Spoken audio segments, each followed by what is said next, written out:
नमस्कार शेतकरी मित्रांनो, स्वागत आहे तुमचं एम एच अपडेटवाला या यूट्यूब चॅनलवरती. मित्रांनो, आज आपण आपल्या आल्या पिकावरती ड्रिचिंग करत आहोत. हुमणी आळी आणि मॅक्रोन्यूट्रिएंट्स.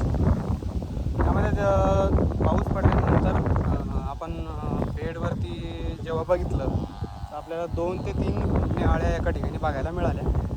आणि हुमणी आळीमुळे काय होतं मित्रांनो, ज्याला आपण उन्नीसुद्धा म्हणतो, हे बघा अशा ठिकाणी जे हे कंद लागलेले आहेत. हे कंद लागल्यामुळे काय होतं की हुमणी आळी याला टवकारते आणि त्याच्यानंतर हा कंद लागतात. मग या कंद लागल्यामुळे कोंब असे पडतात किंवा डायरेक्टली वाळून जातात. पण हे बघा, आता इथं नवीन कोंब फुटत आहे याला, कारण की याला आपण स्पॉट ड्रिचिंग केलेली होती.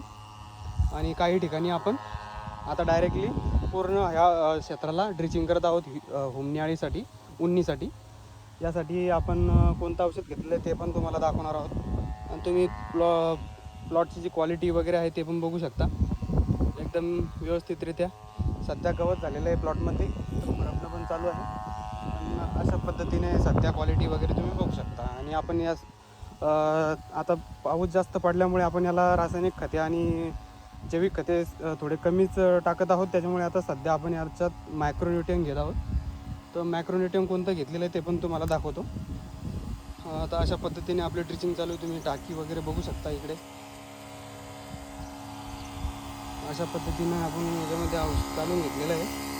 हे बघा, हे सर्व कालवावं लागतं. त्याच्यानंतर अशा पद्धतीने टाकीच्या थ्रू आपण हे औषध सोडत आहोत. हे जे औषध आहे मित्रांनो,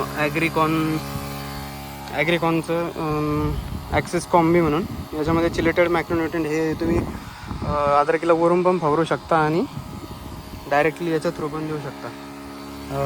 ड्रिपमधून सुद्धा देऊ शकता तुम्ही. आता वातावरण थोडं खराब झालेलं आहे, त्याच्यामुळे ड्रिपमधूनच देतो आहे. ड्रिपमधून लवकरसुद्धा लागू होतं. तर अशा पद्धतीने आपण हे द्रावण घालून या टाकीमध्ये टाकतो. तुम्ही बघू शकता.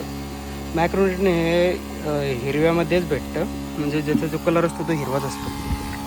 त्याच्यानंतर याच्यामध्ये थोडं पाणी टाकायचं अशा पद्धतीने, किंवा डायरेक्टली याच्यात अशी नळी लावून द्यायची.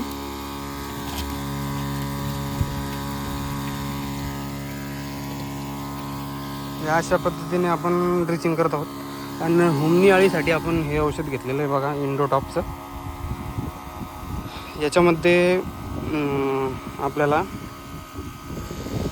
कोणता घटक बघायला मिळतो, क्लोथियानिड 50% WP फॉर्ममध्ये इथं बघायला मिळत आहे. यामध्ये हे 50 ग्रॅम एकरी वापरू शकतो, पण आपण 100 ग्रॅम वापरलेलं आहे. हुमणी आळी 100% याच्यावर रिझल्ट करतो. या औषध हुमणी आळीसाठी 100% रिझल्ट आपल्याला बघायला मिळाले आहेत मागच्या वर्षी पण, त्यासाठी आपण यंदा पण हे यूज करत आहोत. तर मित्रांनो, अशा पद्धतीनं आपलं हे आजचं नियोजन होतं. आपण यामध्ये आता हुमणी आणि मॅक्रोन्यूट्रिएंट हे दोन्ही पण कवर केले. हे कंद तुम्ही बघू शकता. काही कंद एकदम बेस्ट क्वालिटीमध्ये आहे, काही याच्यावर करपा थोडा जास्त आहे. व्हिडिओमध्ये मित्रांनो ॲक्च्युअल करपा हा दिसत नाही. तुम्ही व्हिडिओमध्ये बघत असाल तर तुम्हाला सगळीकडे ग्रीनरीच बघायला मिळते. इथंच आपला शेतकरी फसतो. तुम्हाला माहीत असेल की जे लोक प्रोडक्टचं मार्केटिंग वगैरे करतात, आता माझ्या अद्रकीवरती सध्या करपा भरपूर प्रमाणात आहे. आता मी तुम्हाला एक पान तोडून दाखवतो आहे. हे बघा, याच्यावरती हे बघा. आणि तुम्ही लांबून जर बघितलं तर तुम्हाला करपा कत्ता दिसणार नाही.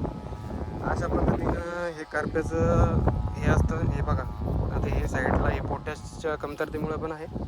आपण याला पोटॅश पण सोडणार आहोत, पण सध्या पाऊस चालली असल्या कारणामुळे आपण याला पोटॅश वगैरे कोणतेही रासायनिक खते सध्या देणार नाही, किंवा कोणतेही खते सध्या स्टॉप केलेले आहेत. कारण की सप्टेंबर आणि ऑक्टोबर हे 2 महिने जर तुम्ही अद्रक पाळली, म्हणजे 2 महिने जर तुम्ही अद्रक सांभाळली, तर तुम्हाला नंतर तुम्ही कोणते पण खते सोडा, स्टंप बॉस वगैरे हे जे मार्केटमध्ये औषधं हे सोडा, तुम्हाला काही प्रॉब्लेम येणार नाही. पण 2 महिन्याच्या आता ह्या 2 महिन्यात तुम्ही रासायनिक खते शक्यतो टाळायलाच पाहिजे. रासायनिक खते काय होतात, आपण जे ड्रिपद्वारे सोडतो ते लगेच लागू होतात मुळांना, त्यामुळे अद्रक लागण्याचे चान्सेस जास्त असतात. आणि ते त्या खतामुळे अद्रक लागत नसते, पण जो पाणी सततचं पाणी पडत असतो, ऊन पाणी यांना अद्रकीवर ट्रेस येतो, त्याच्यामुळे अद्रक लागत असते. तर ह्या अशा पद्धतीने आजचं नियोजन होतं आपलं हुमणी अळीसाठी. हुमणी अळीचं अशा प्रकारे तुम्ही नायनाट करू शकता. तुमच्या क्षेत्रामध्ये जर हुमणी अळी दिसत असेल तुम्हाला तर तुम्ही बेस्ट क्वालिटीचं औषध घेऊन त्याच्यावरती 100% उपाय केले पाहिजे. नाही तर तुम्हाला आपला जसा स्पॉट लागलेले आहे 1 2 3 4 ठिकाणी लागलेले आहेत तसे स्पॉट बघायला मिळतात. आणि काही ठिकाणी असे बारकालेसुद्धा स्पॉट लागलेले. हे बघा मी तुम्हाला दाखवतो इथे. हे बघा या अशा पद्धतीने मॅक्रोन्यूट्रन आपण यासाठी सोडलो आहे. आता तुम्ही हे सगळं लाईन बघत असाल तर सगळ्यात पतली दिसत आहे तुम्हाला, कारण की इकडं जे अन्नद्रव्य आहे ते वाहून चाललं आहे. म्हणजे पाणी पडला की इकडच्या साईडला थोडा नाला असल्यामुळे ते पूर्ण अन्नद्रव्य एका साईडला वाहून खालच्या साईडला जातं. तर खालच्या साईडला अदर 1 नंबर आलेली आहे. खालच्या साईडला उंची पण जास्त आहे, सगळं जास्त आहे. अशा पद्धतीने हे नियोजन आहे. जर तुम्हाला आमचा व्हिडिओ आवडला असेल तर व्हिडिओला शेअर करा. चॅनल नवीन आले असेल तर चॅनलला सबस्क्राईब करा. असे नवीन व्हिडिओ तुम्हाला बघायला मिळणार आहे. धन्यवाद. जय शिवराय, जय महाराष्ट्र.